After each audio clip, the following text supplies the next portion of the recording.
It certainly hasn't been an easy journey. When I first joined the brand about 4.5 years ago, the brand was predominantly a lip care brand that was known for its round lip balms. But really, that wasn't the vision. The vision was really to be a beauty brand that was a 360 beauty brand that just captured love and loyalty from a young consumer. And the way that we knew that we had to do that was by expanding the meaning of the brand, by giving it more ways to engage. So that meant an expanded product line, as well as to recapture some of the incredible strong love that we had captured initially in the earlier phases of our brand, because honestly, we had been around at that point for almost 10 years. So it was time for the brand identity to get a refresh. And a lot of that happened in across both the product, the creative, and the actual like creative assets and identity, as well as the way that we wanted to speak to young consumers today, who are fundamentally very different from the young consumers from 10 years before. And as a brand that really identified with and continued to have that love from this generation, we really wanted to be able to grow with them and evolve with them. And that meant embracing things like more authenticity and more humor and being more, frankly, more real as a brand, and not quite as perfect as brands have traditionally been known to be. And that was a real journey. It actually took a while for us to get the entire organization on board and to come along that journey with us. We learned a lot along the way. The landscape really changed, both from a product perspective as well as from a marketing perspective, really changed along the way. And it required a lot of leaning into experimentation, testing things, figuring out what things were working, what things were not working, and then just iterating. And that was really the only way that we could make that much change happen that quickly.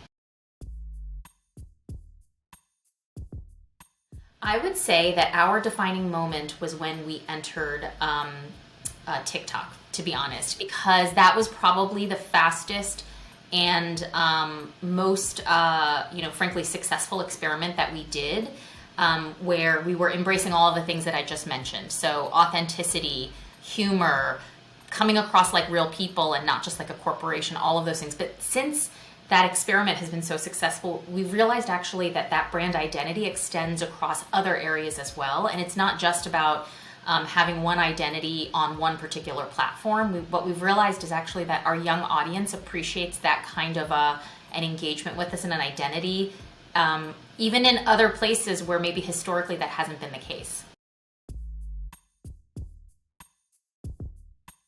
Pandemic, I would say, if I think about sort of the cons related to operating in an agile and real-time way, it was pulling back where we needed to pull back. Making adjustments to be able to focus on the things that really move the needle. So I would say it was really all about helping to soften the blow from a downside perspective. But it also taught us that there was a bright spot in being agile and operating at speed, which is that you can actually rapidly iterate and chase and put more money and more investment into the things that are working as well. But in order to do that, you really had to take that kind of speed to market approach across everything that you were doing. For us, like the best example is, at the tail end of the pandemic, we had, I think, folks just saw some of the funny content, but we had a really incredible viral TikTok that landed last year at the beginning of the year. And we were able to chase that opportunity. The video itself, the TikTok, went completely viral. And we knew that we wanted to kind of take this moment that could very easily just come and go, and we wanted to extend the life of it as long as possible. I often say to folks that you can't engineer a viral moment, but if you're a great marketer, you can make it last and milk it for as long as possible, and that's what we were really looking to do. So we were looking to essentially get in touch with this creator who created this incredible, viral, amazing, hilarious, very profane TikTok, and basically apply that language and apply the humor directly onto our product. And we did that within 3 days. And we wanted to take that and create a product that basically celebrated her words. And it wasn't about us trying to be, cringy brand kind of jumping on the bandwagon. It was really about us celebrating her words, and then hopefully being able to benefit from this incredible momentum that she was helping to create in social media as well as in our business. So our business essentially doubled, and it stayed elevated instead of ramping down because we were able to chase it with a partnership with this creator because of how quickly we moved. And now looking back at the year and a half that's passed since that journey, and we've added hundreds of basis points in market share nationally through this sustained business momentum that we were able to leverage because we moved so quickly.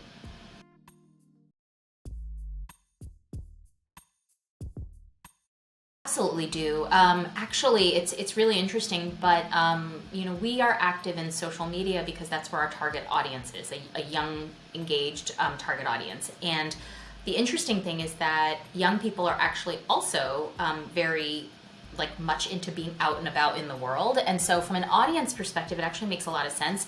And I've always felt that while social media is an important part of our marketing toolkit, it's not 100% of our marketing toolkit. We use different parts of our toolkit to do different things. On social media, it really is much more about building a community, driving engagement, and having very sort of authentic kind of back and forth dialogue with our target audience.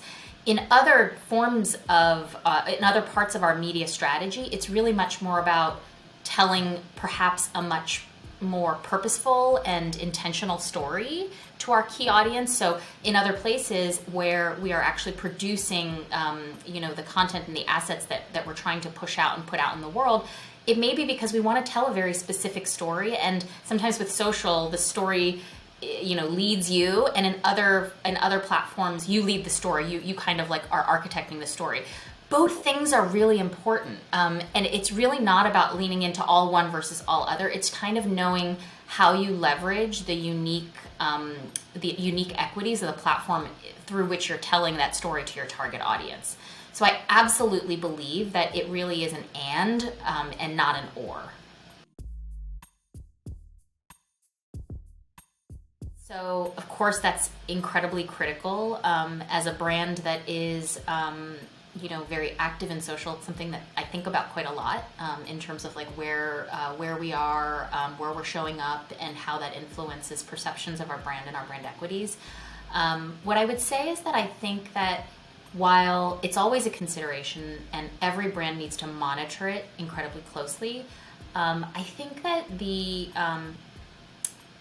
where we net out, especially because of who our audience is and the fact that they are living so much of their life on social, is that we would be fooling ourselves to think that abstaining and staying out of it is the correct answer. In fact, actually, you really need to be a part of the community and helping to influence the narrative rather than abstaining and not showing up. Now, with that said, I think there are some places where it's very clear that the environment has turned to a point where, abstinence is the only answer. That's a funny thing that I never thought would come out of my mouth. But that abstinence is the only answer in some cases and in some platforms. In other places, it's really much, it's not about a binary yes or no decision. It's much more about ensuring that you are part of the narrative and then monitoring to kind of get ahead of any potential risks that you're exposing your brand to. This is a brand that was really born out of a belief that in order to, as a challenger brand, as a startup brand, back in the original day, that the only path to success was disruption and innovation. So it's really inherent in the DNA of the brand and in the heritage and how we launched. This is a team that looked at a sea of, using lip balm as the example, because that's sort of our first major successful category, looking at a sea of a product category that did not have a lot of innovation, that did not have a lot of, design-centric thinking, that did not have a lot of consumer-centric thinking, and saying, we're going to do this completely differently. And as a result, we're very well rewarded for that risk-taking and that creativity. So I like to think that as a marketer who wasn't around back in that day, that my job is to actually honor that heritage. And it happens to also align very closely with sort of my own personal belief system around the smartest and best way to market, which is that you have to lean into taking some risks. Now they should be thoughtful risks. because if it's all risk and no strategy and no data, then it's basically you're being reckless. But smart risks are always the fastest and most effective path to growth.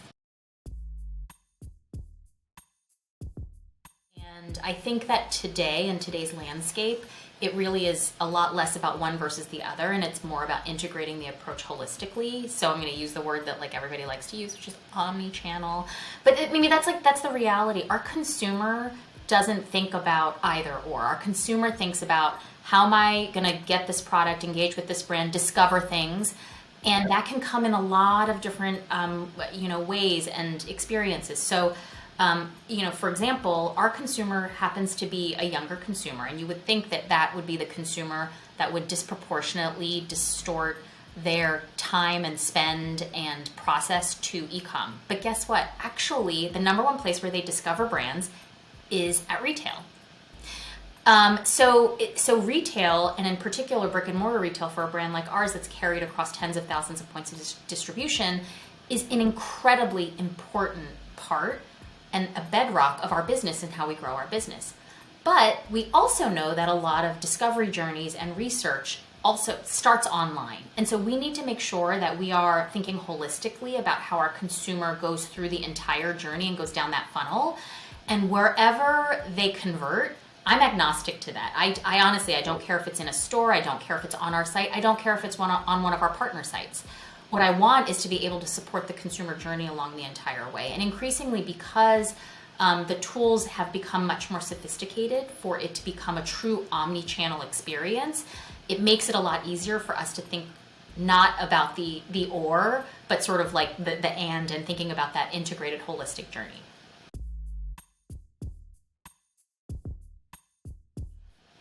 We talked about experimentation and risk-taking, and oftentimes experimentation is spoken of in terms of how you look for the next big growth opportunity, but experimentation can also be how you get more efficient. It can be about how you figure out the things that drive an outsized ROI to your marketing investment, which is more important than ever when you're not really certain which way the macroeconomic winds are blowing. So all of the things that we talked about, I think, are incredibly relevant. It's not just about when you're on the upswing, but even when things could potentially look not as rosy, they're skills that we all really need.